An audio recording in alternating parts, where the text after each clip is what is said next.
noite a todos. Vamos então primeiro fazer uma leitura do livro Pão Nosso, de Francisco Cândido Xavier, pelo Espírito de Emmanuel. Então, ao Léo, o Mas e os discípulos. Tudo posso naquele que me fortalece. Paulo, Filipenses 4, capítulo 4, versículo 13. O discípulo aplicado assevera: de mim mesmo nada possuo de bom, mas Jesus me suprirá de recursos segundo as minhas necessidades. Não disponho de perfeito conhecimento do caminho, mas Jesus me conduzirá. O aprendiz preguiçoso declara: não descreio da bondade de Jesus, mas não tenho forças para o trabalho cristão. Sei que o caminho permanece em Jesus, mas o mundo não me permite segui-lo. O primeiro galga a montanha da decisão, identifica as próprias fraquezas, entretanto confia no divino amigo e delibera viver-lhe as lições. O segundo estima o descanso no vale fundo da experiência inferior, reconhece as graças que o mestre lhe conferiu, todavia prefere furtar-se a elas. O primeiro fixou a mente na luz e segue adiante. O segundo parou o pensamento nas próprias limitações. O mas é a conjunção que nos processos verbalistas habitualmente nos define a posição íntima do Evangelho. Colocada à frente do santo nome, exprimimos a firmeza e a confiança, a fé e o valor. Contudo, localizada depois dele, situa-nos a indecisão e a ociosidade. Mas apenas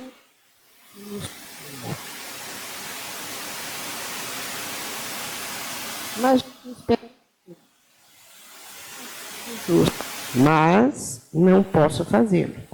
Através de uma palavra pequena e simples, fazemos a profissão de fé ou a confissão de ineficiência. Lembremos-nos de que Paulo de Tarso, não obstante apedrejado e perseguido, conseguiu afirmar, vitorioso aos filipenses: tudo posso naquele que me fortalece. Bem, então vamos pedir a Deus nosso Pai que nos abençoe nesta noite, as graças de Jesus, de Nossa Senhora, do Divino Espírito Santo, ao mentor da casa, aos nossos mentores, que nos acompanhem nesta palestra de hoje sobre o suicídio, muito importante nesta época, este assunto. Então, pedimos a Deus nosso Pai, aos nossos mentores, que nos dê discernimento, que abra nossas mentes, que possamos compreender com profundidade este assunto, e o que aprendermos aqui tenhamos a responsabilidade de passar para os nossos próximos, principalmente aqueles que ainda não conhecem a verdade. Meu Pai nosso que estais no céu, santificado seja o vosso nome, venha a nós o vosso reino, seja feita a vossa vontade, assim na terra como nos céus.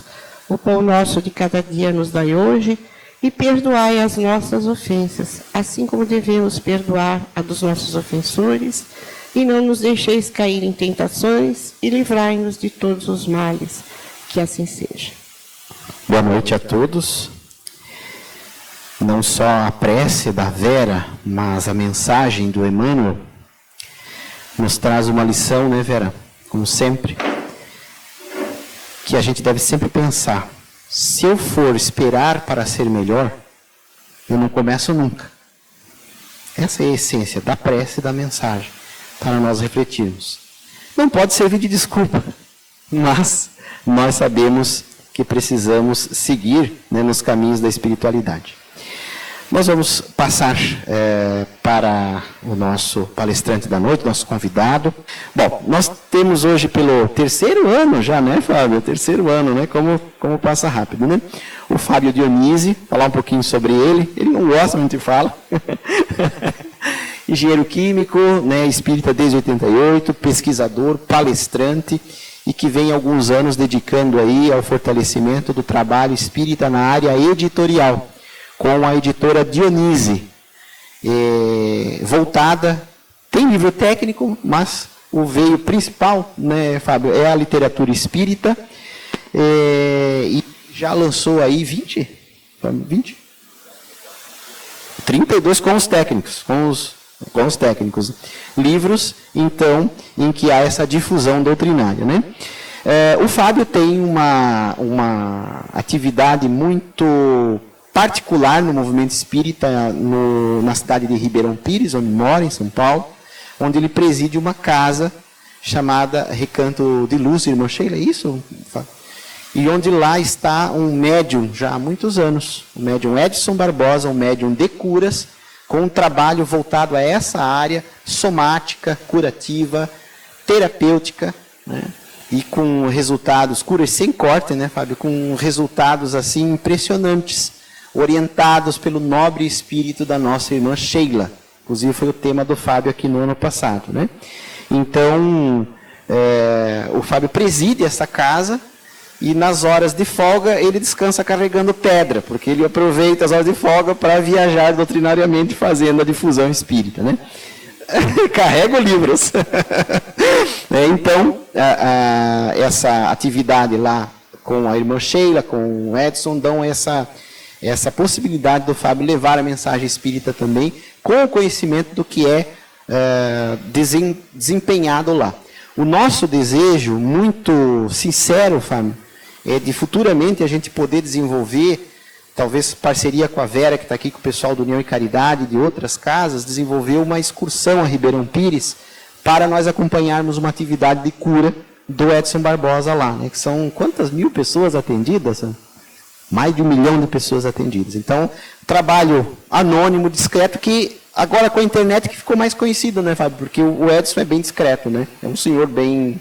E então o Fábio hoje traz a temática do suicídio, estende um pouquinho, chamamos de mini seminário, né? Um pouco mais que uma palestra. Não dá para esgotar o assunto, né, Fábio? Mas ele vai trazer essa temática que é do novo livro, inclusive, que ele está lançando aqui esta noite. Então temos o evento, a palestra e o evento literário em seguida com os autógrafos e outros livros da editora Dionise que vocês poderão acompanhar. Tá? Bom, eu queria agradecer estar aqui de novo. Aqui é um lugar muito querido, Gilvan, muito querido mesmo, né? E tem muitas ligações muito fortes com a nossa irmã, tanto que o ano passado foi muito curioso o que aconteceu aqui. Eu não tinha visto isso em lugar nenhum, Gilvan, tá certo? Não tinha visto isso em lugar nenhum. Bom, com relação aos livros, eu queria avisar que, na verdade, são para esse trabalho, né? Publicação de novos ou relacionados ao Recanto de Luz Irmã Sheila. Então, não é uma atividade que visa lucro pessoal, tanto que a gente não tira nada. A verdade, Cris, é que a gente coloca, não é verdade? A gente não tira, a gente coloca, né? Eu tenho outras atividades para o meu sustento. E esse tema, na verdade, foi uma solicitação da espiritualidade. É raro acontecer isso. A maioria dos livros vem por uma questão de sugestão, né? Às vezes até subliminar, mas esse tema foi realmente pedido pela espiritualidade. E foi até curioso como eles chegaram a isso. A questão de 2 anos atrás, toda sexta-feira nós temos trabalho de desobsessão. Na verdade é um trabalho de esclarecimento, desobsessão e encaminhamento, porque acontece de tudo. Tem espíritos que estão precisando ser encaminhados, eles não são obsessores, né? E 2 anos atrás eles me falaram que iriam trazer 2 pessoas que tinham se suicidado para que eu atendesse, né?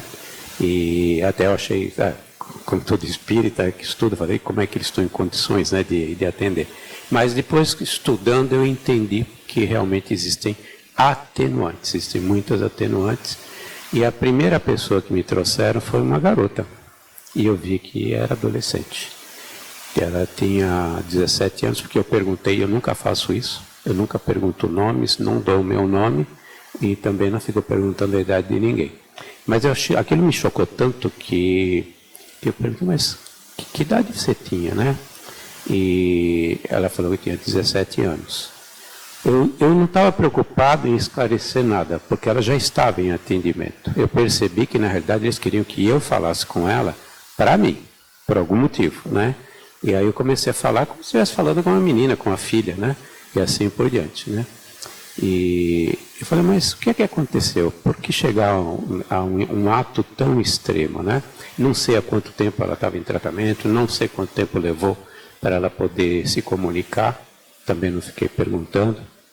E eles só tinham me informado que eu ia falar com 2 pessoas que tinham se suicidado, apenas isso. E eu falei, mas por quê, né? Porque a gente sempre pensa alguma coisa pior, né? Que algum abalo psicológico, né? Hoje acontece em cada coisa que deixam muita gente fora de si. Falou, não, na verdade não. Eu me suicidei porque eu senti um vazio. Eu não via motivo para viver, né?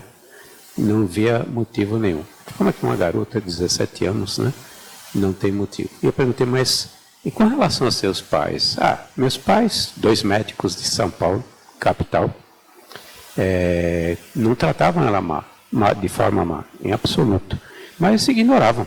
Davam para ela tudo que estava num dos melhores colégios da capital, né? E ela me disse, eles viajavam, os 3 viajavam todo ano para fora do país, em férias, para os Estados Unidos, coisa e tal, estavam bem socialmente, recebia tudo que é eletrônico, tinha tudo, mas não tinha uma principal. Ela não conseguia verbalizar isso, né? Mas eu entendi o que significava. Ela não tinha carinho, não tinha amor. E o amor é o maior alimento do ser humano, né? Nós ainda não compreendemos isso na profundidade que é necessária, mas o amor é um dos maiores alimentos que nós recebemos, em todos os sentidos, não só psicológico, mas em termos de energias também, né? E ela disse, mas eles não me davam nenhuma atenção. Eu tinha a impressão que não valia nada, assim. Não que eles falavam uma coisa, mas não valiam. Era ignorada, né? E nessas alturas ela já estava me chamando de tio. Então eu já tinha percebido que o fato de entrar em contato com ela, alguém estava prestando atenção, né? Já tinha entendido o que estava por detrás dessa temática. E uma hora da nossa conversa, ela chegou para mim e falou assim, sabe, tio, eles nunca me deram um carinho, nunca me fizeram um cafuné antes de dormir, né? Para mim ficou muito claro que a falta de atenção, carinho, e que na escala de valores daquela família, ela representava o 7º, 8º lugar. E ela é assim que se sentia. Para os pais era mais importante a atividade profissional, o lazer, viajar, ter o dinheiro, ter o carro, isso, aquele outro. E depois, e nem chegava esse depois, a filha, né? E na hora que ela se despediu, porque os tios estavam chamando, né? Eu não falo tio, mas estavam chamando para acompanhá-la, para ir embora, ela falou, sabe, tio, pelo menos agora pensam em mim. Você imagina como deve ser esse pensa em mim, né? Pensa em mim. Aí trouxeram uma outra menina, eu acho que era mais jovem, não perguntei, e ela estava muito revoltada. Eu percebi e falei, mas o que foi? Qual foi o motivo, né? O que leva a um ato tão extremo, né? Claro que eu não falei com essas palavras, porque eu estava falando com alguém que devia ter uns 15 anos. Imaginei que devia ter 15 anos. Sabe, eu tinha tanta raiva que eu quis punir meus pais. Punir meus pais. Mas por quê? Eu falei, aconteceu alguma coisa? Foi alguma coisa grave que eles fizeram? Não, eu não valia nada lá dentro, não significava nada. Eles também não estavam numa condição boa, não me disse qual era a condição, mas ela ficou muito claro que ela era alguém que estava lá dentro, naquele apartamento, né, morando junto, né? E por algum motivo, nunca existe um motivo só. Isso é muito claro, isso ficou muito claro em todos os estudos que a classe médica fez a respeito desse tema. Nós sabemos que é uma somatória de fatores, mas o gatilho foi isso, foi a falta de atenção, né? E nesse momento, para mim aquilo ficou registrado, é que me chamou a atenção, tanto que eu estou falando disso agora, mas eu comecei a perceber no Recanto de Luz um aumento gradativo de atendimentos de pessoas que tentavam suicídio, ou tinham familiares que estavam se suicidando, ao ponto de chegar a várias coisas. Primeiro, a gente ter 3 atendimentos toda semana de pessoas que chegaram a essa situação, né? Às vezes é a mãe desesperada porque a filha quer se suicidar, ou a pessoa que está querendo se suicidar que está buscando ajuda. Isso não acontecia no passado. E na orientação espiritual, o máximo era uma vez por mês, 2 vezes por mês, mas não 3 por né? E segundo, porque nós passamos a ter esses episódios dentro de casa, junto às famílias que nós atendemos, né? E junto aos tarefeiros. Nós temos tarefeiros que tentaram, né? Estão lá os sobreviventes, trabalham com as famílias hoje, estão bem razoáveis, rapazes assim do tipo 19 anos, 20 anos, coisas desse tipo. Mas não caiu a ficha, né? Infelizmente não caiu a ficha, até que em abril do ano passado, o nosso benfeitor, que é responsável pela mesa de esclarecimento e desobsessão, através do médium, ele vira para mim, o médium que vira, né? Ele é totalmente consciente, e fala assim: eu sugiro que você inclua nas suas palestras e nos seus artigos, né, esse assunto de suicídio, principalmente voltado à adolescência, né, aos adolescentes. E foi por isso que eu fiz uma coisa que eu nunca consegui fazer: escrever um livro em 4 meses, fazer toda a pesquisa, todo esse trabalho. E em 4 meses, graças a Deus, tem muita coisa, na realidade, disponível. Nós chegamos, eu e a Cris, nos isolar para poder trabalhar direto um tempo lá na cidade de São Paulo, na São Pedro, para poder fazer o lançamento. Engraçado, né? Exatamente quando estava acontecendo todos aqueles episódios na ponte, acho que chama-se Ercílio Luz ou Ercílio Mais, não lembro exatamente o nome, e que tinham todos aqueles religiosos que faziam plantão 24 horas por dia para evitar que pulassem da ponte. E tinha católico, evangélico e espírita envolvido. Todo mundo dando a mão para cobrir 24 horas aquela ponte. Inclusive um amigo meu, que eu tinha acabado de comentar com o Gilvan, que ele tem um programa de rádio, chama-se Jussier Ramalho. Talvez ele esteja ouvindo. Outro dia ele me ouviu e mandou um recado que estava me ouvindo, né? Ele era de Natal. E aí, nesse momento, duas coisas surgiram na minha mente. Primeiro, o que é que nós estamos fazendo a esse tema? Nada. Então temos que mudar e começa em casa. Tem lição de casa para fazer, né? E tanto que nós fizemos várias coisas, estamos tentando fazer várias coisas, fizemos muitas ligações à desobsessão, à orientação espiritual, ao passe, ao próprio tratamento de cura. E temos uma psicóloga que atende quintas-feiras à tarde pessoas que estão deprimidas, que estão com depressão e pessoas que estão com ideação suicida. Mas é nada, é uma gota d'água. Mas de qualquer forma, para fazer esse trabalho. E o segundo era a respeito de escrever, né? Eu tinha que escrever para poder falar. Assim que eu aprendo, faço pesquisa, escrevo para poder falar. Na verdade, eu escrevo os livros para mim. Depois os publico, mas eu estou escrevendo no meu próprio processo de aprendizado. É assim que eu sempre fiz. Desde a época colegial, na minha época era científico, né? Hoje é 2º grau. Eu nem sei agora o que. Ensino médio, ela mudou tanto, né? Foi científico, colegial, depois teve antes do ensino médio teve o 2º grau, não foi? 2º grau e assim por diante. E nós acabamos descobrindo esse mundo, na realidade, esse tema que está acontecendo, e nós temos muito pouca informação.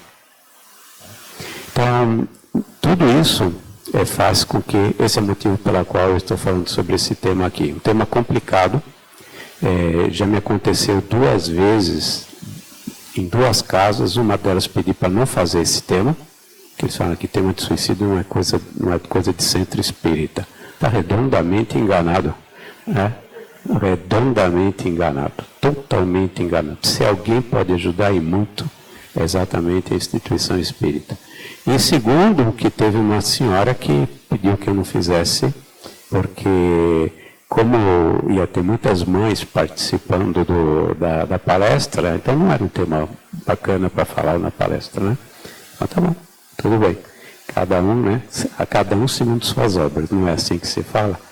E eu queria comentar que tudo que eu falar está baseado na Organização Mundial da Saúde, no Ministério da Saúde, está baseado em psiquiatras espíritas. Tem um livro fantástico sobre ansiedade, depressão e pânico, que é do José Luiz Condotta, que é do Clarim, publicado pelo Clarim, que é uma obra que todo mundo deveria ler. Todo espírito devia ler, que fala exatamente sobre os 3 problemas: ansiedade, pânico e depressão. E baseado em muitos outros dados de literatura, mas sempre baseados nisso, e obviamente que na doutrina espírita, né? Eu não vou ficar citando, eu só queria mostrar a fonte. Não gosto de fazer isso, mas eu vou fazer desse hoje, pelo menos, para vocês verem de onde sai tudo isso aqui. Então, existem várias publicações da Organização Mundial da Saúde e várias publicações do nosso Ministério da Saúde, que está fazendo um trabalho muito bom, pelo menos de divulgação, de coleta de informação, e está aqui.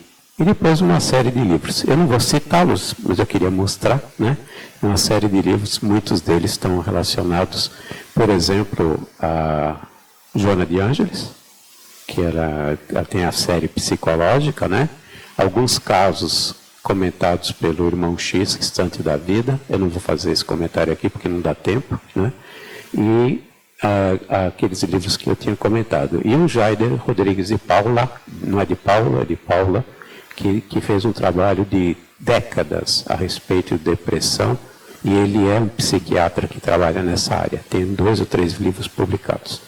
Isto posto, eu volto à figurinha, que se alguém perguntar é São Pedro de Aldeia. Eu estava num evento, vi a fotografia, achei que tinha tudo com a cara.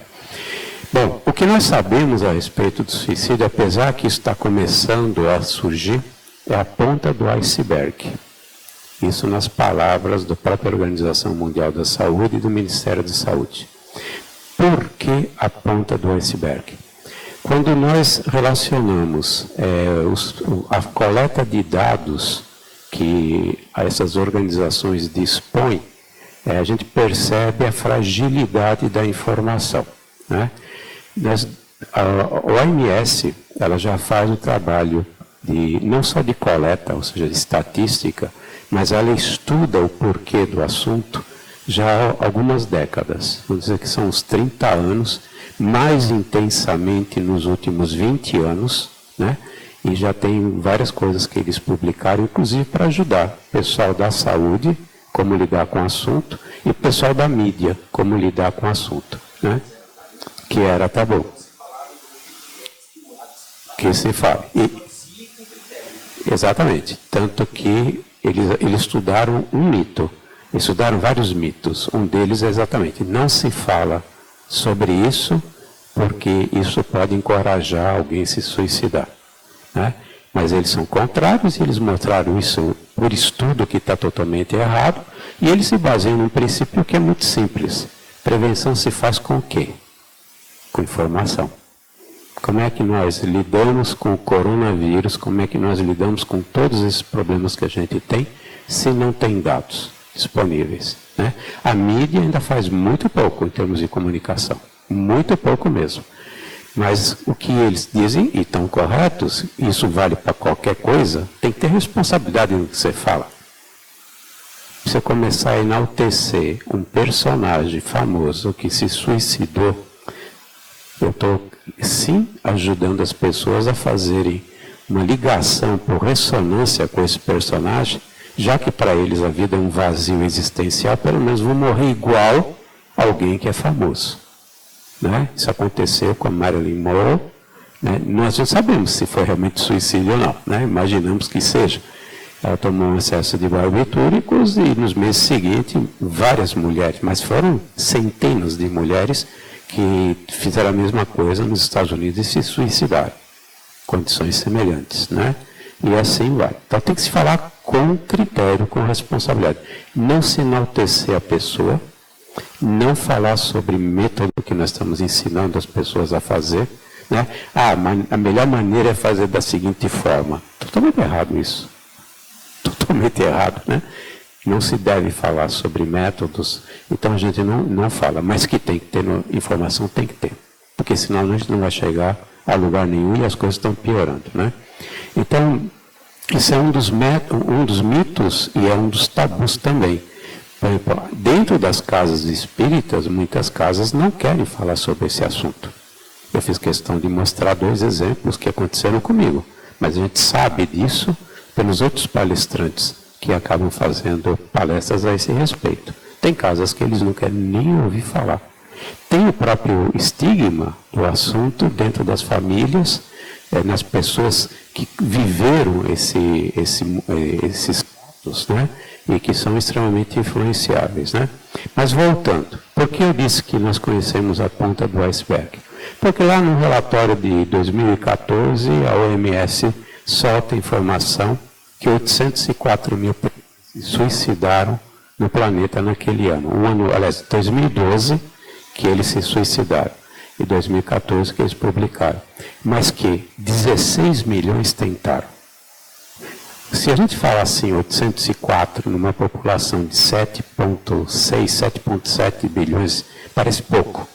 Mas a gente pensar que isso acontece todo ano, e as pessoas estão reencarnadas em média há 70 anos, multiplica por 70 esse número para ver o número de pessoas que numa geração vão se suicidar e conseguir. 16 milhões, você multiplica por 7, 16 por 10 e depois por 7, é um número fantástico. Não é? E porque nós sabemos que há uma subnotificação incrível. Eles recebem essas informações do planeta todo, ou pelo menos eles tentam, né? 25% não tem nenhuma informação disponível. Então nós já temos um universo desse planeta desconhecido. Os outros 25%, eles são dados extremamente frágeis, então são considerados nem disponíveis. Sobrou 50%.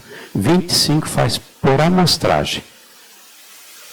E desses 25, ainda por cima, não só a amostragem, mas eles têm uma dificuldade enorme de determinar se alguém desencarna por acidente ou por suicídio, que acontece aqui no Brasil. Nós temos uma dificuldade enorme de identificar se a pessoa está se suicidando mesmo ou sofreu um acidente. Sobrou 25% que passa informação com certo grau de confiabilidade. O Brasil está nesses 25%. E o Ministério da Saúde fala, os meus números não representam a realidade. Nós temos subnotificação. Estou falando daqueles que estão passando informação, né, que fazem estatística. Em primeiro lugar, existe um tabu, existe um estigma e existe um mito. Os próprios médicos procuram preservar a família. Então, eles não querem registrar, a maioria não quer registrar. É obrigatório por lei a notificação em 24 horas. Aqui no Brasil, é obrigatório você notificar. Mas o próprio médico, ele fecha um olho. Já está passando por um trauma danado a família, né? Vão tocando para... Então, imagina-se que... Segundo, a própria família não quer passar por isso. Foi um acidente, aconteceu um acidente, caiu da altura, teve um acidente de trânsito e assim por diante. Tem um lado religioso que é muito forte. Nós somos ainda um país eminentemente católico. Pelo menos 60% da população, durante o censo, diz que é católico, né? No catolicismo existem 2 cânones que proíbem as exéquias, acho que é o 1183 e 1183. e proíbem as exéquias, as cerimônias da família com relação à pessoa que se suicidou. Você pode fazer numa capela só os familiares direto, sem a presença e notificação. No judaísmo, embora a religião seja muito pequena aqui no Brasil, não se enterra no cemitério judeu. E existem outras questões. A própria dificuldade, porque os hospitais não estão preparados para ir fazer esse tipo de estatística. E problemas que estão relacionados, por exemplo, ao plano de saúde. A pessoa tentou, não conseguiu e vai entrar no hospital. Corre o risco de não ter. Então a família vai sofrer. Está errado, mas a família vai dizer, mas essa ainda, como é que eu vou fazer para lidar com o tratamento de UTI? E tem o seguro de saúde, seguro de vida, que muitos planos de saúde, de vida, eu não fiz a pesquisa em todos, então não posso dizer todos, mas aqueles que eu vi não te dão o prêmio. Então quem ficou não vai receber o prêmio. Já aconteceu uma desgraça, vai ser uma desgraça e meia. Né? Então por esses motivos, quando a gente fala de números, nós estamos falando de algo que realmente é apenas a ponta do iceberg. O Brasil é o 8º em suicídio. É o 8º. Perde para a Índia é a maior, curiosamente, eles acreditam na reencarnação, mas eles têm o quê? Desconhecimento que nós temos, que é a parte doutrinária. Para eles não veem a questão da causa e efeito do seu ponto de vista. Eu vou retornar mal, ou você, sei lá, mesmo que fosse, né, vou ser punido por isso. Eles não veem. Eles falam assim, essa vida está terrível. Eu vou para uma próxima, o que eu reencarnar vai estar melhor do que agora. Então existe, na verdade, uma ignorância enorme a respeito. Vem a China em segundo lugar, depois vem os Estados Unidos, vem a Rússia, depois vem o Paquistão, depois vem a Coreia, o Japão e vem o Brasil em 8º lugar. Né? Nós temos 11.821 suicídios por ano. Tentativas são 20 vezes esse número. Então nós estamos falando de 11.000 vezes 20, nós estamos falando de 120 mil pessoas que tentaram com as notificações recebidas. E nós sabemos que uma das maiores causas mortes em toda a população brasileira, a terceira causa mortes, está relacionada em atos não determinados o motivo. O que realmente mostra pior. Se eu pegar 120 mil e multiplicar por uma geração de 70 anos, para você ver a que nível nós estamos falando. Essa população que está aqui, que vai ainda durar 20 anos, 30 anos, e os que estão chegando, né, nós teremos 2 milhões de suicídios efetivados numa população de 208 milhões de habitantes. Já com os números é estarrecedor. 1%, 2% da população é estarrecedor. Né? Bom, agora nós vamos falar sobre, eu não vou falar mais sobre estatística, porque a estatística era só para chamar a atenção do que está acontecendo. De cada um que tenta, 5 ou 6 são afetados diretamente e necessitam de apoio médico. São os familiares diretos, que vão passar por algum tipo de tratamento pelo choque que recebem. Então, você vê a que nível chega. Né? A organização, a OMS, ela procura entender a origem disso, né? Entender o que está acontecendo. Primeiro, isso é problema de saúde pública, ela já chamou que isso é um problema de saúde pública. E por que problema de saúde pública? Por que isso é um problema de saúde? Né? Nos estudos que ela realizou, houve uma diretoria de psiquiatria que, em 2002, soltou um relatório de aproximadamente 15 mil casos, 16 mil casos, foram 16.229, 16.291 casos, aliás, que eles pegaram por amostragem científica, mas usando protocolo científico, envolvendo todas as classes sociais, pegando todos os países que notificam, né, para realmente ter uma amostragem científica, para que o resultado fosse considerado científico. E fez um trabalho com protocolo científico, em outras palavras. E quem esteve à testa, curiosamente, desse trabalho todo, foi um diretor da OMS, que agora está aposentado, mas ele, durante 20 anos ele foi diretor do Departamento de Psiquiatria, que foi um brasileiro. Chama-se José Bertolotti. Então ele liderou uma equipe e fez esse trabalho. E o objetivo era entender o motivo. Primeira coisa, ele chegou à conclusão que não existe um fator só. Ou seja, a pessoa não chega e se suicida por um fator só. Mesmo num abalo muito forte, existem outras coisas por debaixo disso. Por exemplo, a falta de carinho no começo da existência. Então não criou estrutura psicológica para enfrentar a dificuldade que está nesse momento. Né? Porque na verdade ela se sentia rejeitada, não amada, coisa e tal. E na hora que aconteceu alguma coisa grave, um abalo desse tipo, não teve estrutura para aguentar. Né? E vários outros fatores, né? Vários que se acumularam.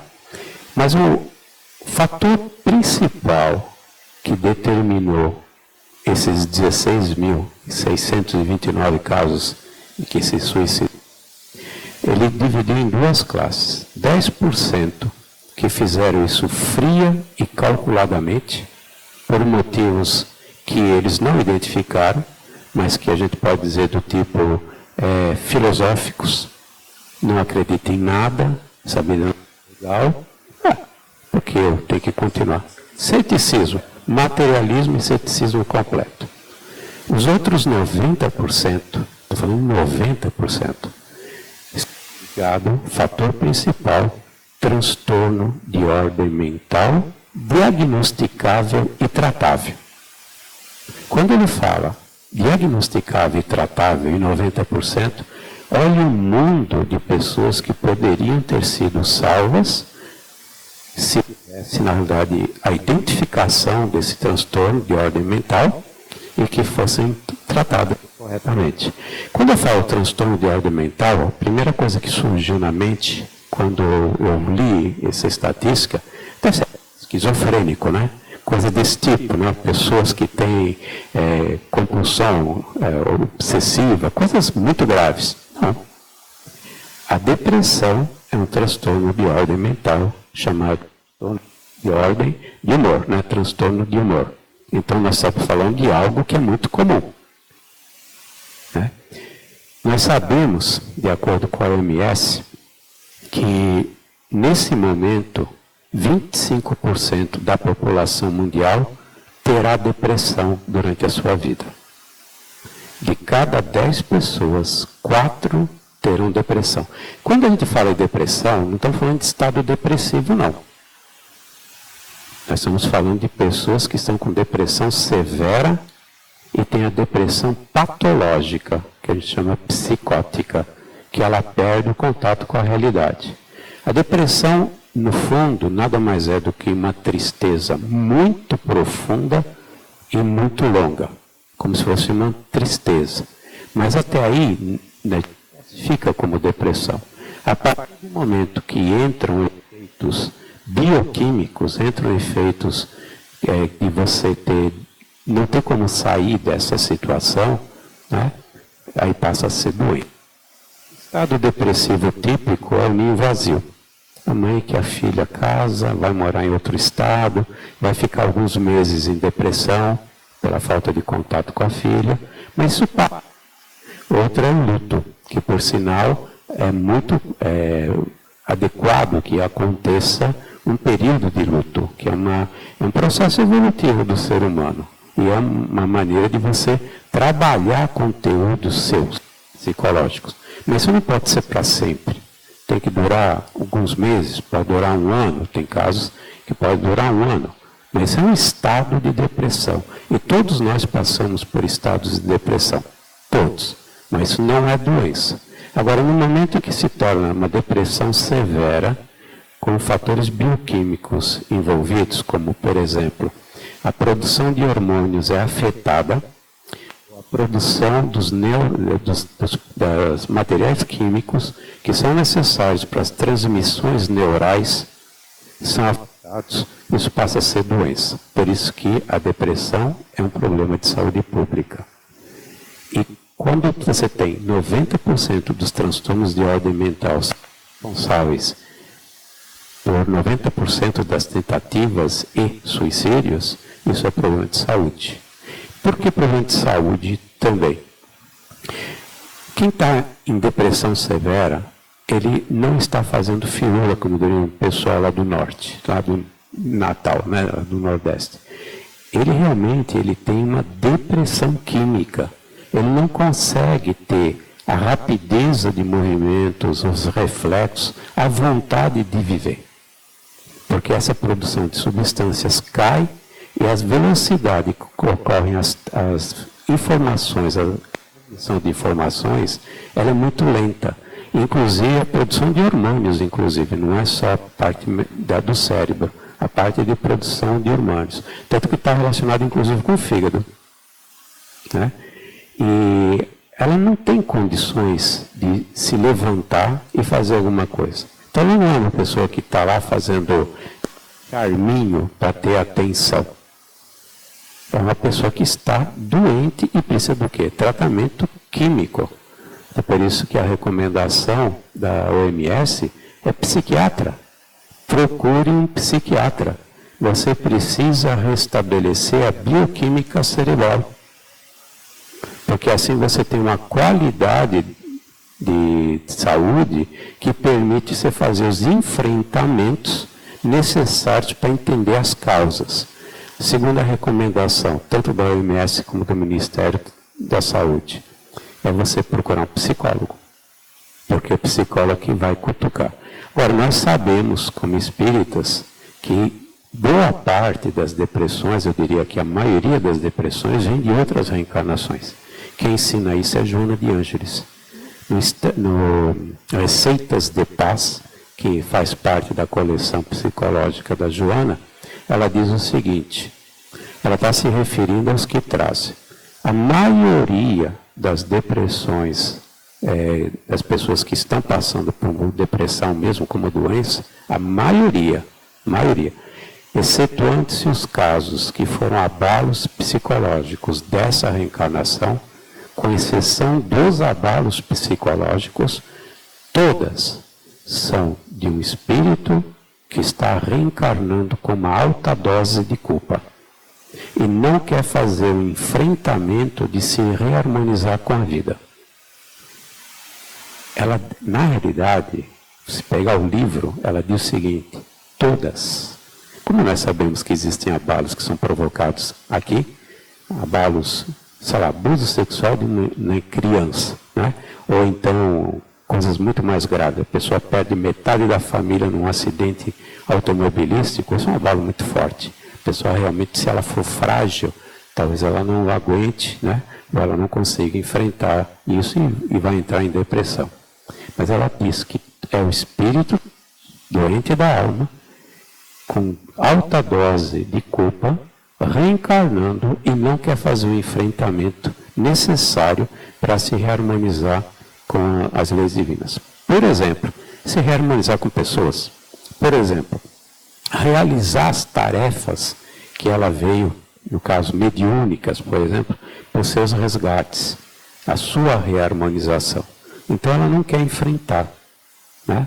Nós sabemos também que existem espíritos que trazem esse problema de outras reencarnações por terem tentado. A Ivone Pereira é um exemplo. Porque ela fez todo esse trabalho relacionado aos suicidas? Porque ela foi suicida. Ela disse que ela tentou 3 vezes. Ela tentou não. Ela conseguiu 3 vezes. Com 3 vezes ela conseguiu. E nessa reencarnação ela tinha que superar isso, vencer e ajudar os demais. Por isso que depois ela acabou soltando No Invisível, que tem várias coisas relacionadas a isso, e principalmente o famoso Memórias de um Suicida, né? Que é um livro que a maioria não consegue ler. Né? Eu lembro que foi um livro que eu levei alguns anos para conseguir enfrentar e poder ler. Né? E eu pensei que já tinha lido tudo, né? Mas eu não confesso que na hora que eu peguei aquilo me estremeceu. Depois de um certo tempo eu estava preparado, eu acabei lendo e estudando. Né? Mas não foi de imediato não, quando me tornei espírita. Né? Isso é importante Porque nós temos uma causa raiz que está na alma e veio de uma outra reencarnação. E nós temos um dado importantíssimo numa instituição espírita. Quem faz o atendimento fraterno, quem vai trabalhar com esse assunto, já tem um dado que é extremamente importante. Né? E dá para ficar vasculhando, cutucando, para que isso venha à tona e você possa fazer um trabalho. A evangelização é outro exemplo. Quando a gente faz uma reunião pública, lê o Evangelho, está falando sobre o Evangelho, você está dando dados para a pessoa, é uma forma indireta de dar, mas você está dando dados para a pessoa, para ela compreender. É o que nós estamos falando agora aqui. Exatamente aqui. Pode não ser o caso aqui, mas já aconteceu em vários lugares que eu fiz a palestra, depois a pessoa veio falar comigo. Fala, sabe, eu já tentei. E eu realmente sofro depressão e estou em tratamento. Agora surgiu o porquê. Eu vou pesquisar, vou estudar, vou entender essa tal da lei da causa e efeito, essa tal do resgate que você falou, né? Porque me deu uma luz. Voltando ao tratamento médico e psiquiátrico, antes de falar sobre a parte espírita. A própria organização e o próprio ministério reconhecem que é difícil achar um bom psiquiatra, achar o remédio correto e a dosagem correta. Então eles dizem, tem que ter paciência, tem que perseverar. Não deu certo com um, muda. Se o teu médico não está ressonante com o fato que você está dando um dado, olha, eu piorei, estou me sentindo mais lerdo, ou não, estou do outro lado, né? Agora estou super excitado, tem alguma coisa a ver com a medicação. Muda de psiquiatra. Eles falam isso. Eles mesmos dizem isso. Mas tem que restabelecer o equilíbrio. Porque a pessoa está tão prostrada, às vezes ela está tão alienada, que ela não tem condição de fazer nada. Né? Na depressão psicótica, perde-se o contato com a realidade objetiva. Fazer qualquer coisa numa situação dessas, precisa nem ter consciência. Chega a um estado nesse nível aí. Né? Eu estou falando muito em depressão, mas isso vale para os outros transtornos. Paralelamente, isso aconteceu desse estudo, eu disse que 90% eram diagnosticáveis e tratáveis e eram transtorno de ordem mental. Mas como se divide isso? 36% é depressão. 36% foi por depressão. Se você pensar que 25% da população mundial vai sofrer de depressão como doença, não estou falando de estado depressivo, nós estamos falando de quase 2 bilhões de espíritos reencarnados. Potenciais. Exatamente. 2 bilhões. Então não estamos falando de uma coisa tão simples. Né? E os outros? 22% estão ligados a transtornos criados pela utilização de drogas lícitas e ilícitas. O drogado é um exemplo, mas todos aqueles que estão se medicando, automedicando, ou não estão tomando o remédio da forma correta, os psicoativos, os remédios psicoativos, potencialmente também o são. E nós temos no Brasil um caso muito típico. Nós temos a automedicação, virou esporte nacional, certo? E comenta-se, não existe estatística para isso, mas se comenta que é o país que tem mais farmácia por metro quadrado desse planeta. Você vai num bairro, você vê uma pizza delivery em cada quarteirão. E tem muitos quarteirões que tem 3 farmácias. Tem mais farmácia do que pizza delivery.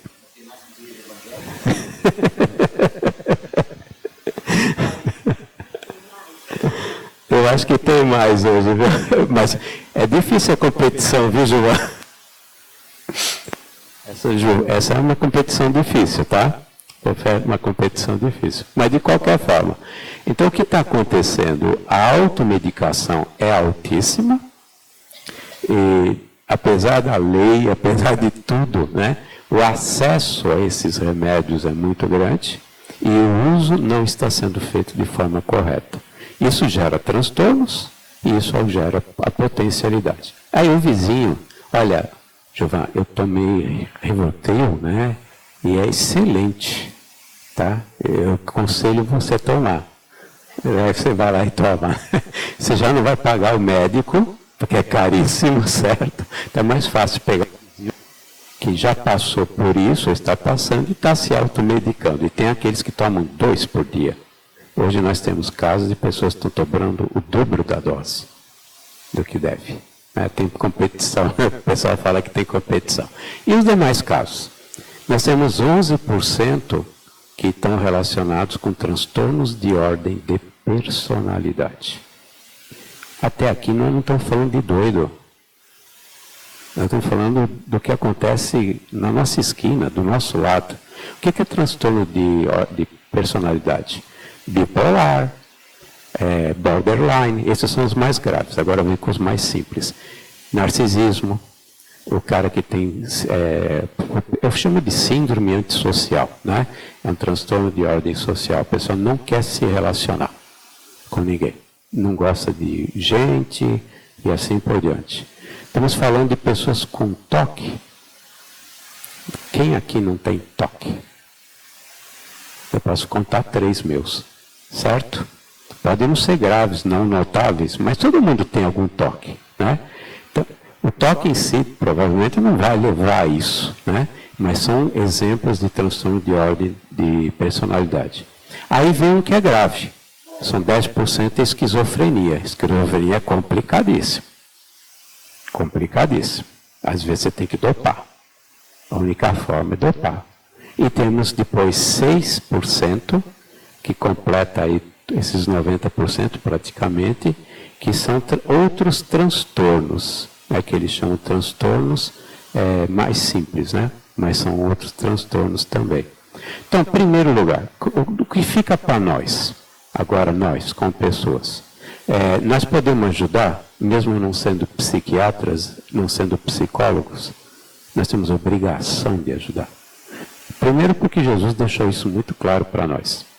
Ele disse o seguinte, o que é amar ao próximo? Mateus capítulo 7, de versículo 12. Fazei aos outros o que gostarias que vos fizesse.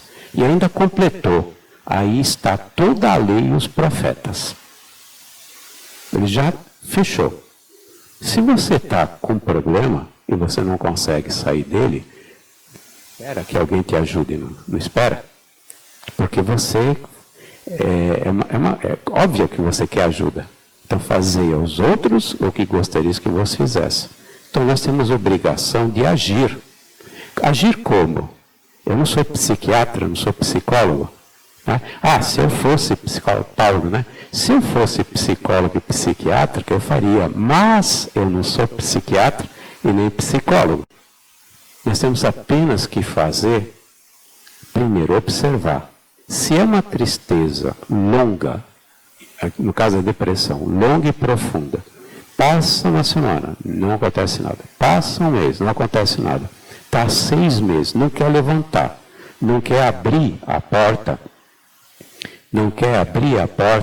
a janela de manhã cedo, tem alguma coisa errada.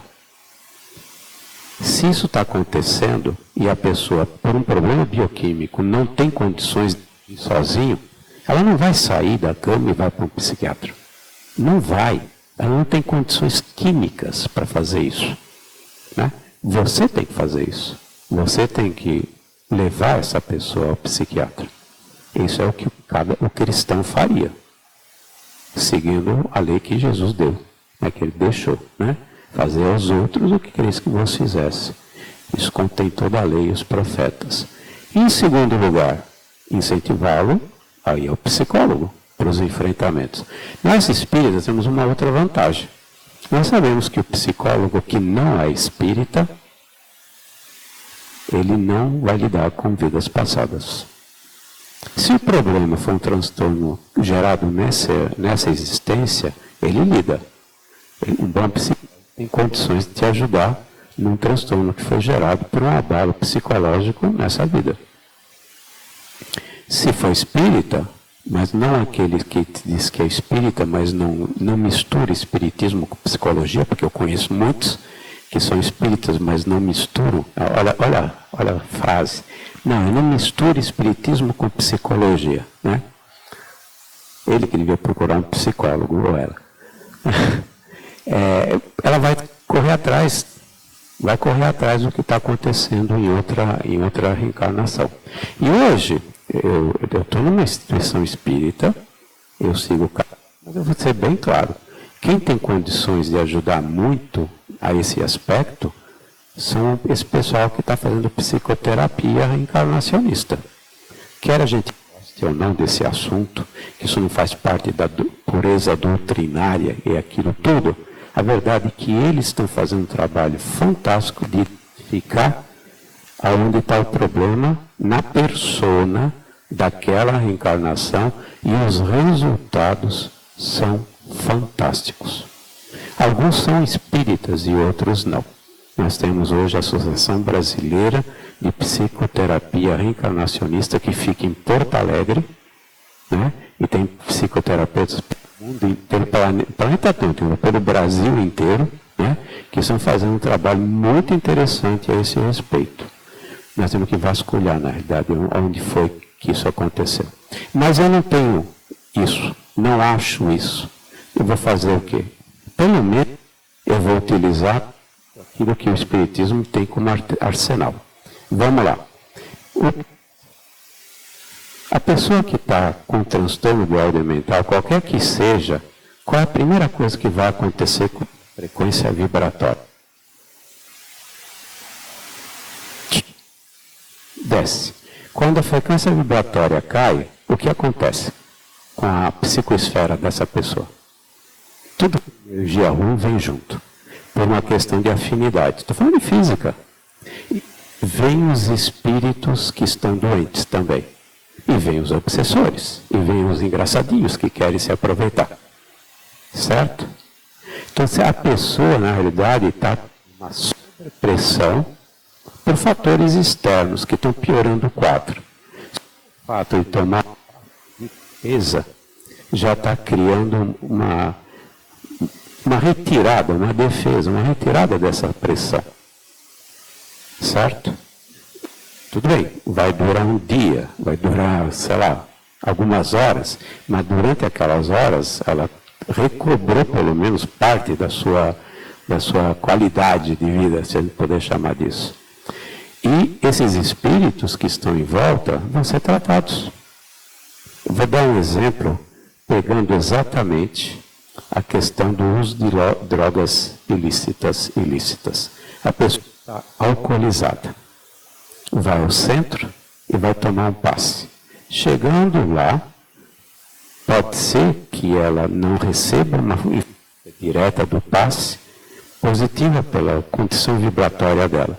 Mas a limpeza está sendo feita, em primeiro lugar. Segundo, os amiguinhos que estão em volta estão sendo retirados para tratar. Ou já estão saindo próprio, certo? A doutrina, ela diz que quem é passista não pode dar passe em pessoas que estão usando drogas. Se ela está usando drogas, não pode dar passe, porque ela não está em condições de passe. Mas a doutrina não diz que a pessoa que está usando drogas não pode tomar passe. Correto? E eu dei alguma explicação científica agora da importância de tratar todo mundo. Porque essas energias estão sendo retiradas. Pode ser que, por ser uma esponja, daqui a meia hora está tudo lá de novo. Mas naquele momento retirou. E os amiguinhos estão sendo retirados. Ou saíram antes, por causa da própria Câmara de Paz. Né? Então, aí vem a segunda parte. Ou você é intuitivo, ou você leu o meu livro, ou você viu uma palestra antes. Não? Então tá bom. Né? O livro eu sei que você não leu, mas você deve ser intuitivo. Agora vem o Heider Rodrigues de Paula, que eu ia falar sobre ele e não falei, na verdade, ninguém perguntou. Na verdade, vai. já está velhinho, já está esquecendo o que ele vai falar. Não, na verdade tem um motivo. O Jaider é um psiquiatra brasileiro espírita, que há 30 anos trabalha com depressão e obsessão. Ele soltou um livro, ele tem 3 livros, na verdade. Um deles chama-se Depressão, uma abordagem espírita. Né? Uma abordagem médico-espírita, esse é o nome. Lá ele diz o seguinte: estou convicto, depois de todos esses anos de trabalho, que 70% das pessoas que sofrem depressão existe uma obsessão, influenciação espiritual atrelada. Não como causa geradora, algumas vezes sim, mas também como uma consequência da depressão. Certo? Você pega 6 milhões de pessoas que tentaram nesse planeta no ano de 2019, que na verdade não é mais 16, porque segundo o IS, de 2014 a 2030 vai dobrar. Então nós estamos falando hoje de mais de 20 já. Mais de 20 milhões, porque para lá, porque a taxa de crescimento está se mantendo. Né? No Brasil, a taxa de crescimento é 40% a cada 10 anos. Essa é a taxa que está acontecendo no Brasil. Então, ele falou o seguinte: se 70% tem obsessão, quem é que trata de obsessão? É a casa espírita, né? É por isso que a gente tem que ter o trabalho de obsessão. Mas eu vou mais longe. A espiritualidade, inclusive através do próprio Bezerra de Menezes, disse que o mal do século é a obsessão. Esse é o mal do século. Falando do século passado, mas está piorando. Então é desse século também. Olha o potencial de trabalho que a casa espírita pode ter, desde que tenha, obviamente, médiuns para fazer esse trabalho, né? E tem a estrutura que eu falo da psicoesfera do próprio centro espírita e a necessidade desse trabalho. A necessidade de ter um trabalho desse tipo. Se você retira esses 70%, você está tirando também um fator de sobrepressão. E isso está na casa espírita.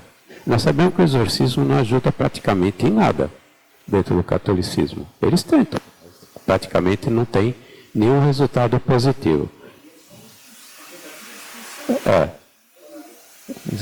Exatamente. Olha a responsabilidade que a instituição tem. Olha a responsabilidade. É o mal do século, de acordo com a espiritualidade e de acordo com o Dr. Bezerra de Menezes. 70% de todos aqueles que estão tentando suicídio estão relacionados com influenciação, têm atrelado influenciação e obsessão. Eu separo, né? Porque influenciação também é aquele espírito que foi atraído, ele não é teu inimigo, mas está tão doente tanto quanto você. E vai ser um fator adicional. E eu não estou nem falando de subjugação, possessão e obsessão com o intuito de desencarnar, porque não existe estatística para isso. Mas nós sabemos que quem faz trabalho de obsessão, trabalho de desobsessão, vive dizendo: eu quero matar o cara. Não importa se eu vou para as trevas, não importa se eu vou virar um ovoide, não importa se eu vou ser desterrado para um mundo primitivo, mas eu quero minha vingança, e minha vingança é destruir o cara. Isso não está nas estatísticas. Ninguém sabe isso. Nem se mensura. Exatamente. Aí nós vemos a importância do atendimento fraterno. A identificação dos fatores que estão gerando a ideação suicida. Né? E tem muitas outras coisas que eu acho que é importante compartilhar com vocês, mas eu queria saber o tempo também, porque eu não sei o tempo. A que horas eu tenho que parar? Era 11 horas, é? Tá bom, para mim tá bom.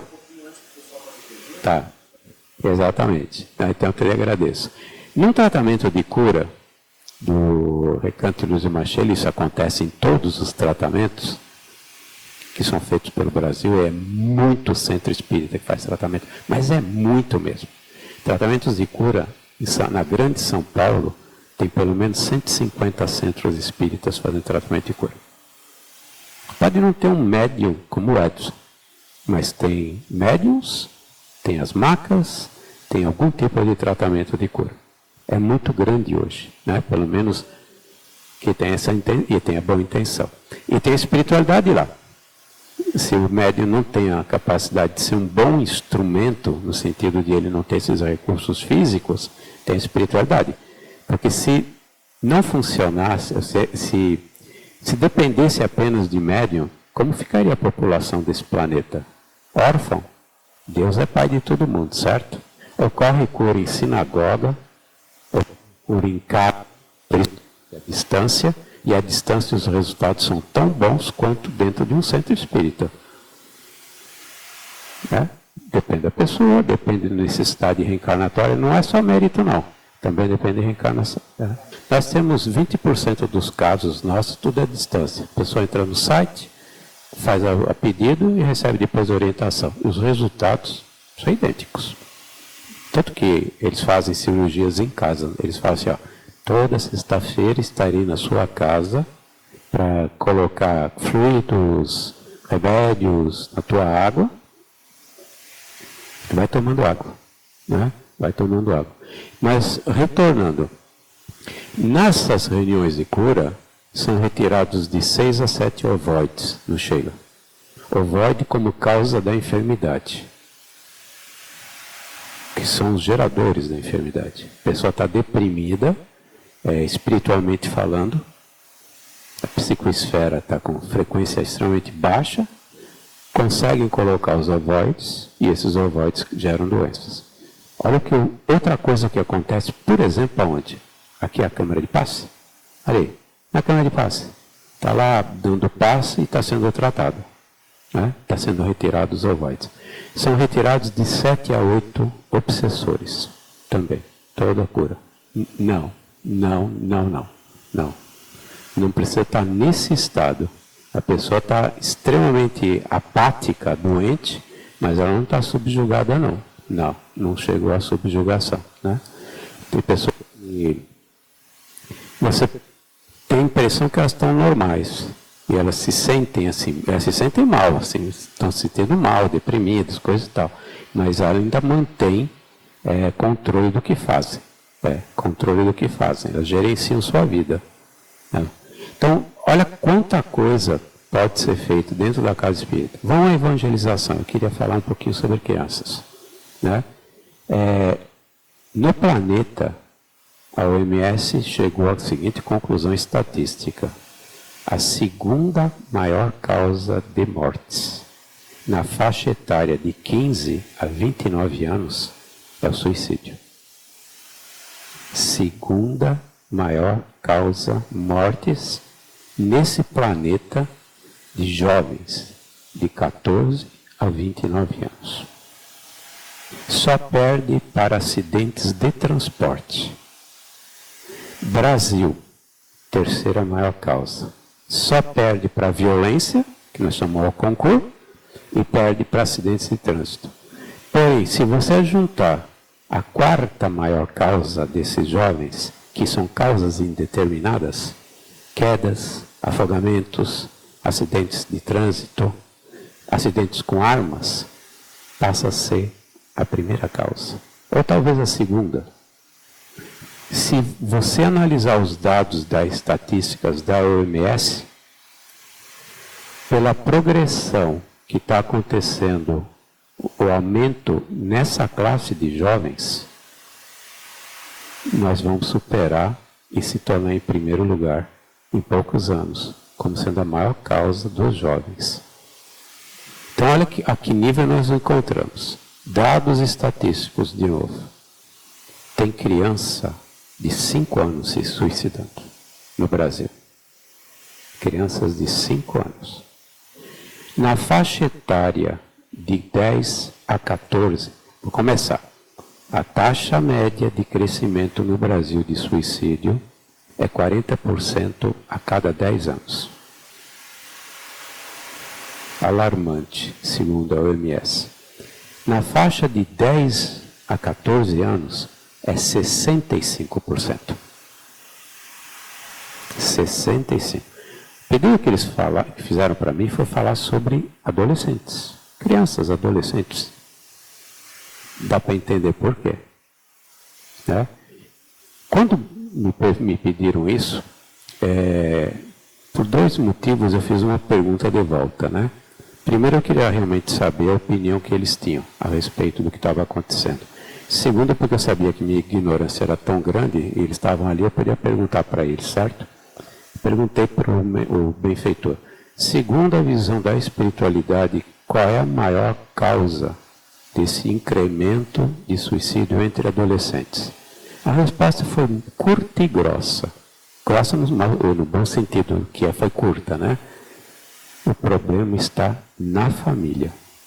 Descaso familiar, né?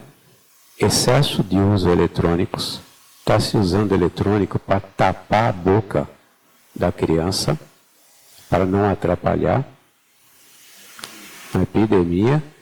O uso excessivo de eletrônicos foi a terceira coisa que... na verdade foram 4, mas a última coisa que eles falaram é o seguinte: como as crianças e os adolescentes estão tomando muito tempo com os eletrônicos, perdeu aquele tempo necessário do adolescente de fazer seus questionamentos e fazer seus acomodamentos psicológicos para depois enfrentar a idade madura. Você lembra das crises existenciais do adolescente, da nossa adolescência? Eles nem passam por isso, porque não dá tempo. Não dá tempo. E vou com fator, agora que é de psiquiatras espíritas.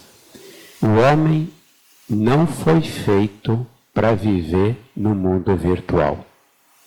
A psique dele não está preparada para viver no mundo virtual.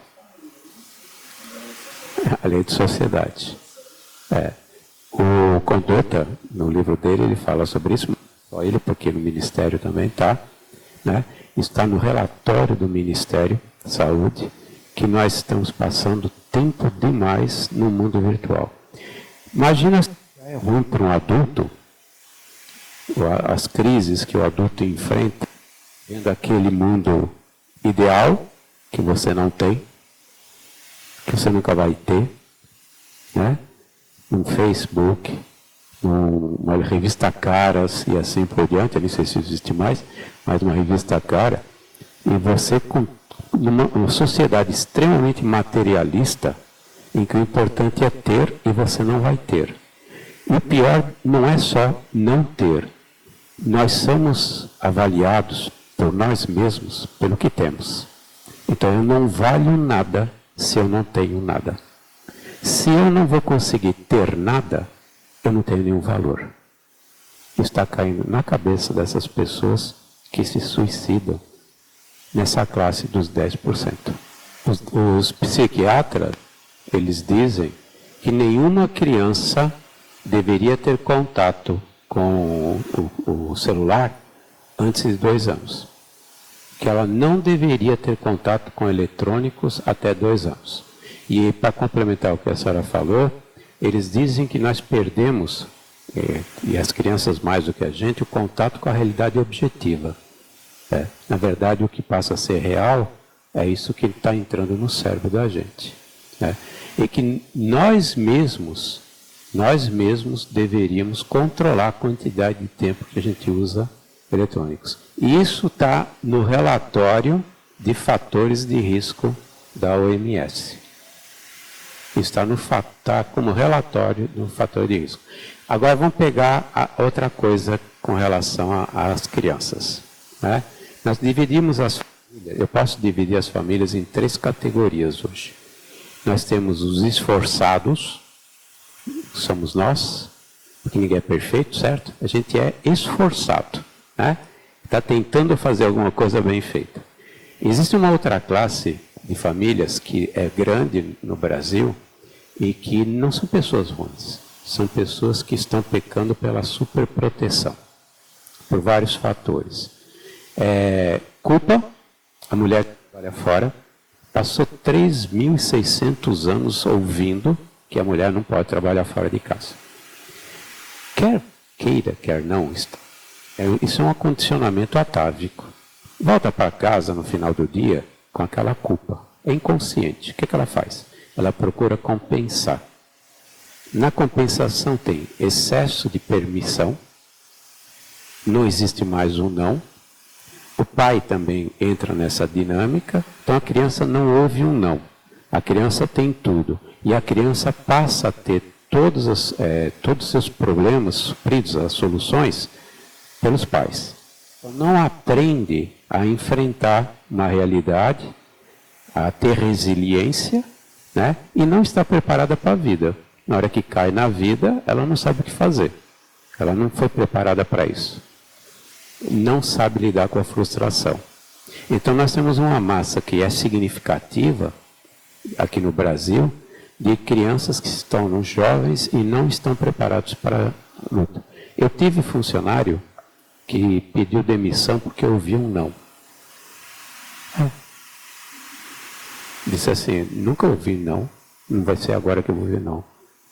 Está aqui, vai embora. A vida vai ensinar, mas você imagina que duras penas.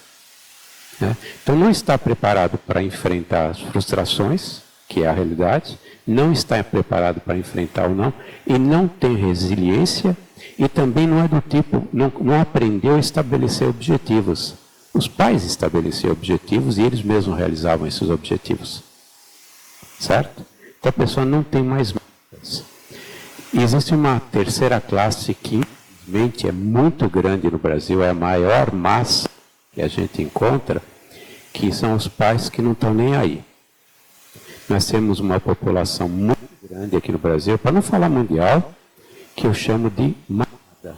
Age que nem manada. Tem um boi líder e segue o boi líder. Ah, da vez é agora, então vão tudo para cá. Aí a televisão diz alguma coisa, não, vão tudo para cá. Não tem mais a capacidade de tomar suas decisões e saber se é bom ou ruim. Segue o que os outros estão dizendo que é bom fazer. Essa é a grande esmagadora maioria dos brasileiros. Isso segundo palavras do nosso benfeitor espiritual. Você falou que a gente está ligado a Sheila, na verdade a gente está ligado ao Dr. Arthur Neva, que está ligado a Sheila, né? Dr. Arthur Neva, em 2011, soltou 2 psicografias. Uma foi no Sheila e outra foi no outro centro espírita, lá da Vila Carioca. E ele falou do que estava acontecendo na sociedade brasileira. Eu traduzi isso num livro, que são as reflexões dele, chama-se 2 Pilares, em que ele dizia o que estava acontecendo no Brasil sistematicamente para que os nossos governos manipulassem o povo em benefício deles. Estava acontecendo em todas as esferas. E que estava acontecendo o mesmo princípio, que estava sendo feita a mesma coisa que foi feito lá atrás, por exemplo, na Rússia. Exatamente na Rússia. A massificação. E eu vou até mais longe. Esparta. Como é que era a família espartana? Aos 7 anos a criança ia para o Estado e eles tomavam conta da educação, militarizavam e dominaram a sociedade dessa forma. Por quê? Porque existiu, naquele ano ele falou, estava existindo sistematicamente a tentativa de destruição da célula-mãe da sociedade. Porque a forma como você controla a massa, essa manada que eu falei, é simplesmente destruindo o conceito da célula-mãe da sociedade. Várias pessoas tentaram fazer isso, várias pessoas. E estava acontecendo no Brasil também. Né? Está num livro que na verdade são as reflexões dele.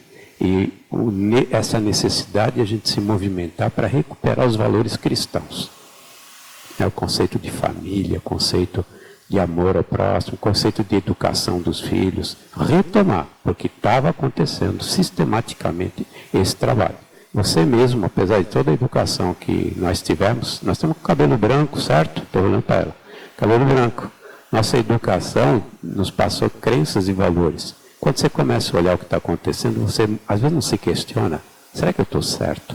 Será que é isso mesmo? Será que não é isso que é o correto, né? Você imagina essa massa de pessoas que não está refletindo.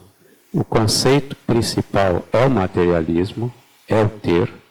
E essa massa de pessoas não vão ter esse ter. E isso está acontecendo o que com esses filhos? Eu estou com 12 anos, 13 anos de idade. Os valores que meu pai me passa são que o importante é ter. Eu estou na escala de valores, assim, 7º, 8º lugar na família. Vem o carro, o ter, o lazer, a casa, o celular, aí eu estou em 8º. Você sabe quem está em 7º? O animal de estimação. O animal de estimação está na frente dos filhos. Exatamente. Exatamente. Como é que fica a cabeça dessa pessoa? Aí ele fala assim, como é que eu vou ser importante? Se eu tiver alguma coisa. Como é que eu vou ter alguma coisa com essa crise danada aqui? Meu pai não pode me dar uma escola que me prepare o suficiente para poder enfrentar depois o mercado de trabalho e ter uma boa profissão. Mesmo que eu chegue até lá, eu não vou ter emprego. Eu já não tenho todo esse acesso, e o importante é ter, e não tem como me questionar isso, porque nunca fui preparado para fazer esse tipo de questionamento. Inclusive o celular não deixou que eu fizesse esses questionamentos. Eu não sou nada. Eu não valho nada em casa. Eu não terei nenhum valor perante a sociedade. Eu não me valho. E outra coisa, eu sou incapaz. Eu sou incapaz. Eu não tenho essa capacidade. Eu chego a acreditar que eu não valho nada. Entender porque eu já te deixo. Então a criança, ela, primeiro, não pertence a nada. Então existe o sentimento do não pertencimento, que é o que está acontecendo com o idoso também. Se eu não pertenço e eu não tenho nenhum valor, eu não sou nada. Eu vou enfrentar o quê? Eu prefiro matar. Eu já não tenho crenças religiosas, porque meus pais não perderam tempo, né? Porque muita gente pensa que é perder tempo. E eu estou falando isso dentro do espiritismo que está acontecendo. Se nós fizermos uma estatística de quantas crianças estão na evangelização infantil, a gente teria vergonha do que está acontecendo nos centros espíritas. Tudo bem, tem os novos centros, vocês estão há pouco tempo aqui.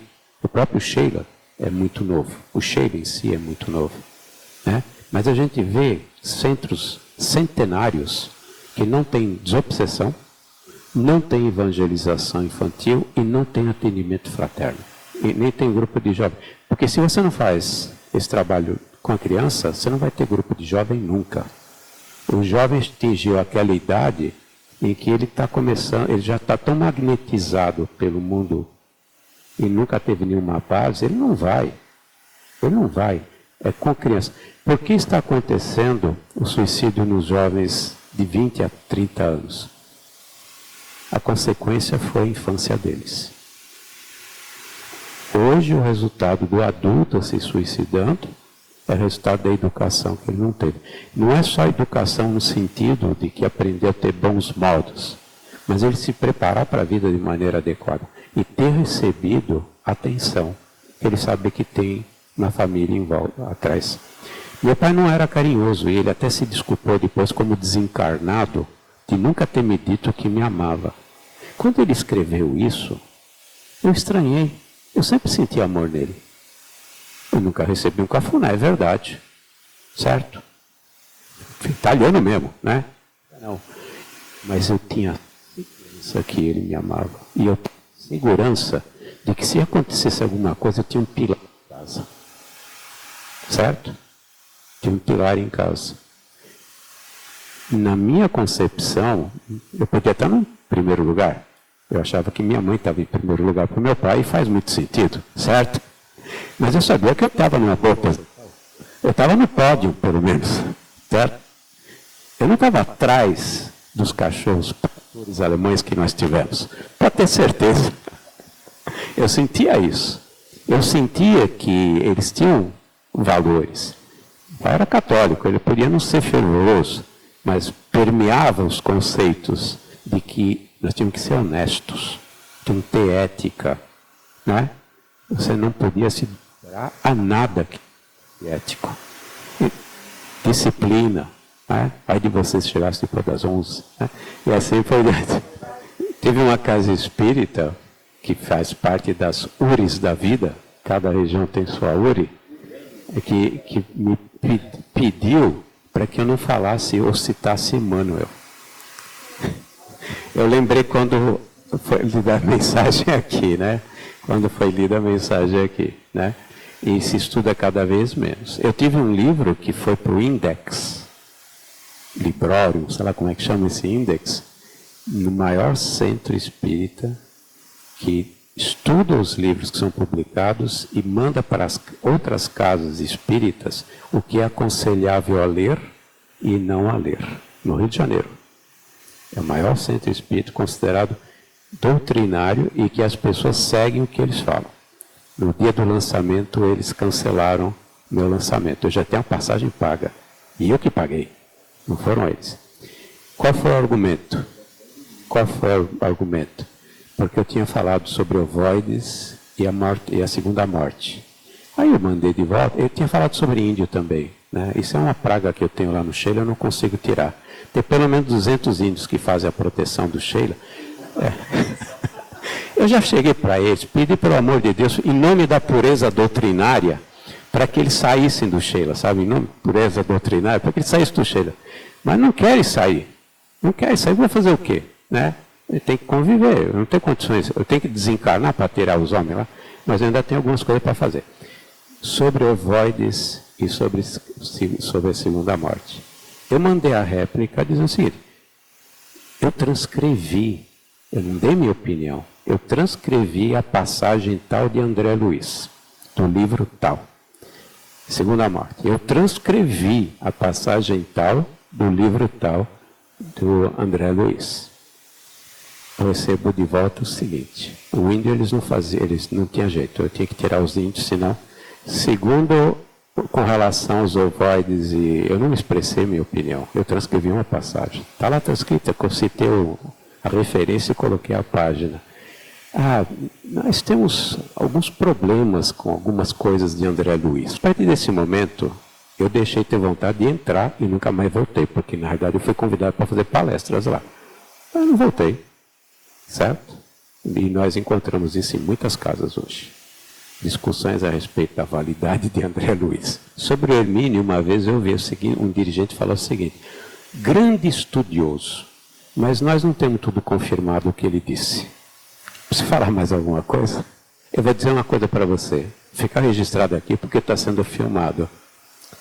São 35 anos de trabalho com cura e cirurgia espiritual. Aquele livro sobre curas do Ramatiz não tem uma frase que esteja contrária a tudo aquilo que nós vimos ao longo de tantos anos. Não tem uma frase que eu possa dizer Ramatiz pisou na bola. Tá? Então, muitos, eu não li todos, mas tem alguns livros que não tem absolutamente nada contrário àquilo que nós vivemos. Né? Vai se descartar? O que Kardec falou a respeito de ler os livros que eram, inclusive, contrários à doutrina? Ele instruiu para ler. Ele disse, leia.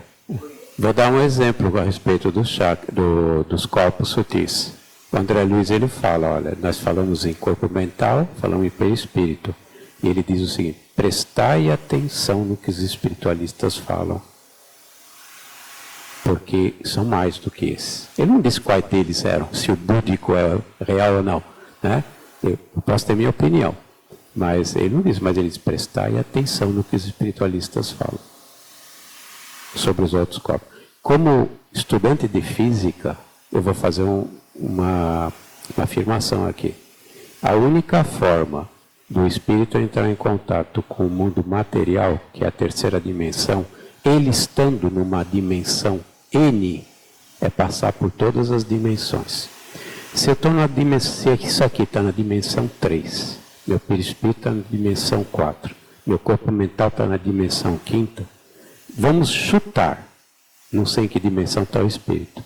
Se o Fábio Espírito está na 11ª, eu tenho que passar por todas as outras dimensões. Através do quê? De corpos. Eu desço para a matéria através de corpos. Através de corpos. Então, obviamente que tem. Só vou pegar um exemplo. Tá? E outra coisa, Kardec foi muito claro. O Espiritismo precisa seguir a ciência. Porque André Luiz falou o que ele falou e não Kardec. Talvez Kardec não precisasse se preocupar com aqueles... Mas nós não estávamos preparados para receber. Inclusive, deu uma polêmica desgraçada com alguns livros dele, né?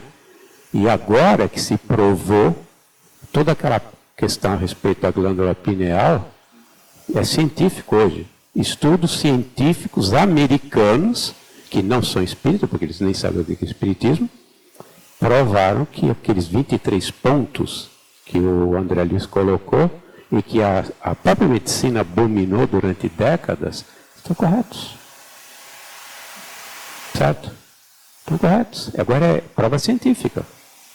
Quando você usa protocolo científico e prova alguma coisa, a comunidade científica não pode chegar e dizer é falso.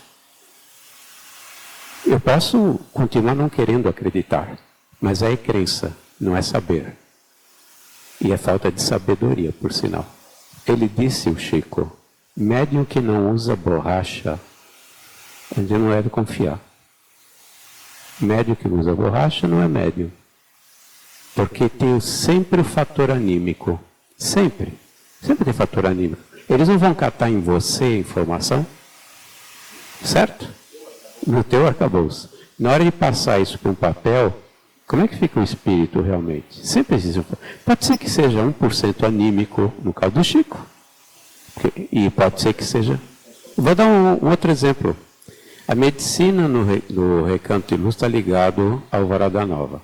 A medicina que existe em Alvorada Nova, nessa corrente espiritual, está 50 anos à frente da medicina da Terra. Mas eles avisam, através deles, né, que avisam que tem esferas superiores aqui na Terra, que a medicina está 200 anos à frente. Eles não sabem, porque estão só 50, certo? Mas eles sabem que está 200. Então eles vão rever conceitos de procedimentos, conceitos que eles têm hoje, embora estando 50 anos à frente da gente, assim como nós vamos rever conceitos. Por que não rever opiniões e conceitos se é baseado no conhecimento que é disponível no momento? Certo? Então, eu reescrever alguma coisa que eu disse, eu pensei, eu faço isso toda hora. Porque eu vou aprendendo coisas. Eu estou falando de medicina, hein? Medicina relacionada à parte espiritual. A gente vai aprendendo coisas e começa a cair as fichas. Poxa, eu pensei que era... Mas é que nós tínhamos na hora para chegar a essa conclusão. Agora eu sei mais alguma coisa. Eu vou mudar. Então, a gente tem que entender que a gente muda. Que a gente tem que mudar de opinião. Precisa mudar de opinião. E nós nos baseamos, primeiro, as nossas próprias limitações de querer acreditar numa coisa. Eu estou preparado para acreditar em alguma coisa? Não necessariamente. Conceitos da física quântica, tem muita gente que não está preparado para entendê-los. Nem entendê-los. Como é que eu vou aceitar? Certo? Porque a luz excessiva pode ser. Jesus não fez isso com a gente? Eu não posso contar tudo para vocês agora. Vocês não estão aptos. Vocês não estão a receber. E por outro lado, ele diz o seguinte, lá na frente, né, o Espírito que fala que quando atingirmos a pureza, né, o Espírito, nós veremos e compreenderemos a Deus. Veremos e compreenderemos. Nós não estamos capazes de defini-lo agora, mas estaremos capazes de defini-lo de algum tempo atrás. Eu acho que vai levar um pouquinho mais do que isso. Você está sendo otimista, viu? Está sendo otimista. Meu número vai aumentando à medida que meus anos passam. Né? Eu tinha esperança daqui a 100 mil, 20 anos atrás. Agora, se em 5 milhões de anos chegar a algum lugar, eu já vou ficar muito satisfeito, tá certo? Bom, mas para terminar o negócio da suicídio, está nas nossas mãos. O que está acontecendo é fruto do que fizemos. E todos nós temos responsabilidade, hein? O próprio Gilvan acabou de falar isso. Todos nós somos responsáveis. Por omissão, por exemplo. Nós achamos que dentro de um centro espírita não temos que tratar de suicídio. Muita gente pensa assim. Eu me omiti porque tinha coisa para fazer no centro lá no Recanto e não dei importância. Achei que estava fazendo meu papel, nunca é o suficiente. Está acontecendo próximo. Não é amar ao próximo. Está acontecendo dentro do centro espírita, eu preciso fazer alguma coisa dentro. Ou na família, ou no meu vizinho. Entender o fenômeno, entender o que está acontecendo é o primeiro passo para eu poder fazer alguma coisa. Eu não sei, não entendo psiquiatria, mas eu vou procurar um psiquiatra para essa pessoa. Vou incentivá-lo a estar no centro espírita. Não posso obrigá-lo, tenho um livre-arbítrio. Certo?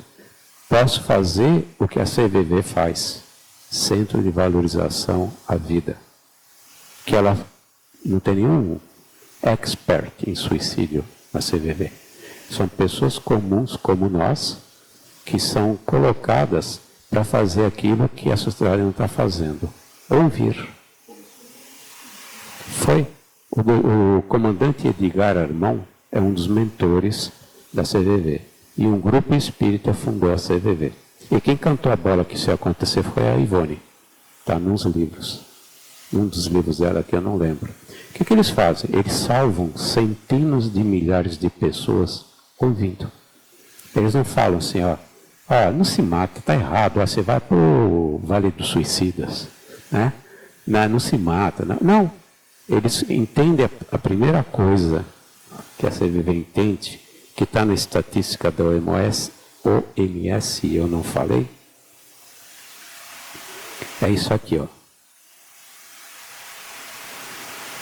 Quase 90% das pessoas que tentam suicídio, elas não queriam se matar. Elas queriam eliminar uma dor imensa que não estavam conseguindo controlar. Na fuga.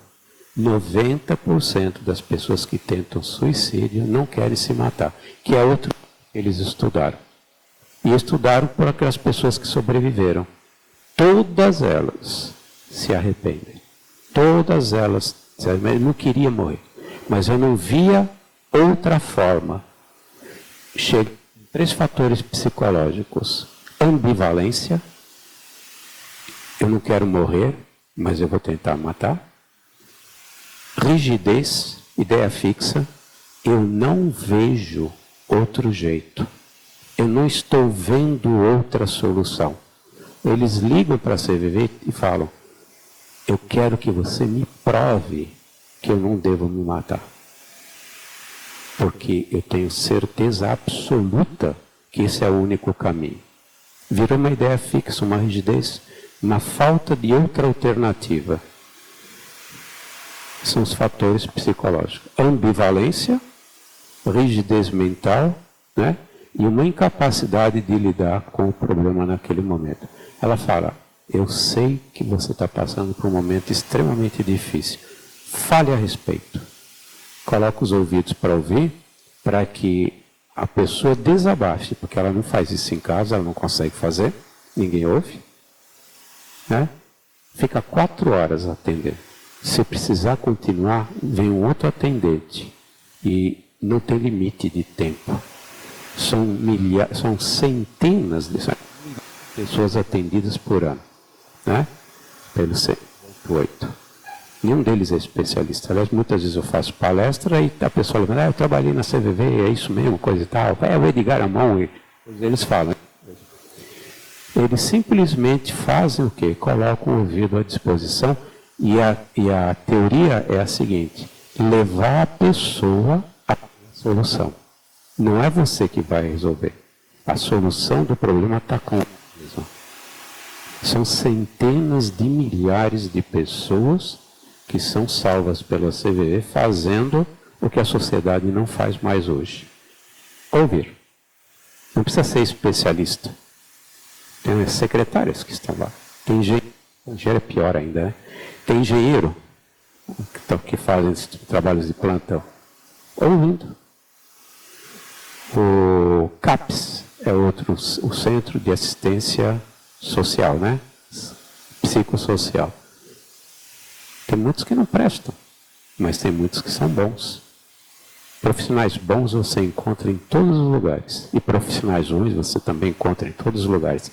Dentro de um Albert Einstein ou dentro de um SUS, não sei como é que chama aqui, né? De uma UPA, não sei como é que chama aqui nessa região. Mas tem muita gente fazendo trabalho de missionário nesses lugares. Porque gente com coração não precisa estar num lugar e nem está preocupado em estar em algum lugar grande. Porque na verdade já está num outro nível, num outro patamar. Tudo isso está à disposição. Volto a dizer, 90% das pessoas que tentaram suicídio todos os anos eram psicopatologias, palavra mais bonita, né? Psicopatologias diagnosticáveis e tratáveis. É um absurdo o que está acontecendo, porque isso é omissão. E não é omissão do governo. Eles fazem parte dessa omissão. É a omissão de cada um de nós. Cada um de nós está se omitindo nesse assunto. A maioria, segundo a OMS, a esmagadora maioria de pessoas que têm a ideia expressam de alguma forma. Do tipo, eu acho que a vida não vale nada. Ou ninguém vai fazer falta se eu estou aqui ou não estou aqui. Ou uma tristeza daquele tipo que você não levanta da cama. Ou a pessoa está tão transtornada que não consegue pensar mais. Isso é a esmagadora maioria. Existe um mito de que ocorre assim, repentinamente, desavisadamente, na verdade. Mais de 90% disse que ia fazer, de alguma forma. Então, nós precisamos realmente estar próximos, ouvir. Se eu não sou capaz de resolver, mas eu tenho a obrigação de encontrar alguém que resolva. Porque eu serei tão culpado, segundo Kardec, ou mais, pelo bem que eu deixei de fazer e pelo mal que resultou do bem que eu deixei de fazer. Pela minha omissão. E nós todos estamos sendo omissos. Todos. Eu sou o primeiro a dizer que estou sendo omisso. A vida agitada, eu estou sempre dizendo que não tenho tempo, coisa e tal, mas estou sendo omisso. Né? Eu vi isso na hora, dentro do Sheila, o que estava acontecendo. Olha, são 2 anos. Eles estão me cutucando e nada acontece. E vou dizer mais, hein? Nesses últimos 2 meses, eu falhei de novo.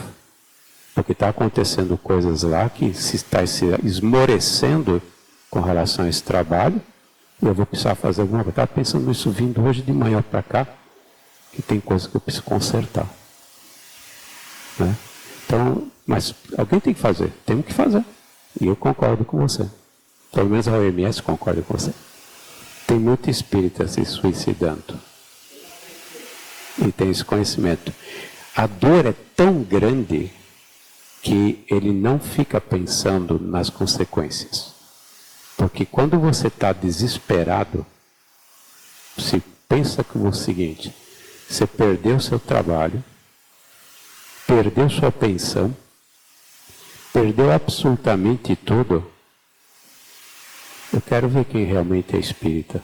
Se a gente reclama por qualquer coisinha aqui dentro, certo? Você ouve assim, ó, eu não estou muito assim com aquela mesma fé que eu tinha antes no espiritismo, certo? Eu já ouvi o cara cair, se machucar e dizer, olha, eu tenho dúvida se realmente Deus existe porque ele deixou eu cair, um espírita, certo? Dá uma dorzinha de barriga, a gente perde aquela fé sólida, né? Pensada, raciocinada, como é que é a fé raciocinada? Rapidinho a gente perde. Agradecendo o Fábio. Desde já eu acho que, primeiramente, uma salva de palmas pela atividade. Agradecendo também aos irmãos de Penha, do GEUC, que vieram. Não sei se tem mais alguma casa espírita aqui. representada, tem a irmã Sheila, tem o grupo de Joinville, Caminho de Luz. Bem, vamos agradecer a Deus e a Jesus a oportunidade bendita que tivemos de estar aqui reunidos mais uma vez nesta casa de oração. Agradecer por este irmão que veio de tão longe, trazer para nós uma mensagem tão edificante.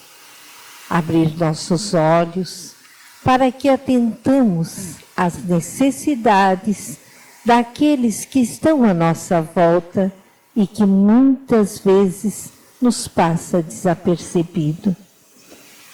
Vamos esta noite, Senhor, pedir-te que cada um de nós tenha força de fazer as escolhas, Pai, dentro daquilo que nos ensinastes, que possamos ter força para vencer essas tendências que nos levam à queda e a ouvir sempre o lado mais difícil, que possamos nos livrar, Senhor, do caminho do suicídio, que possamos entender que jamais estamos sozinhos, porque Tu estás sempre conosco, a nos carregar em Teus braços. Que a lição dessa noite, Senhor, interiorize dentro primeiro dos nossos corações, para que então possamos passar a todo aquele que conosco convive, passa, cruza nossa estrada, que possamos dissuadir cada irmão de entrar nesse caminho trevoso, nesse caminho difícil, nesse caminho sem volta.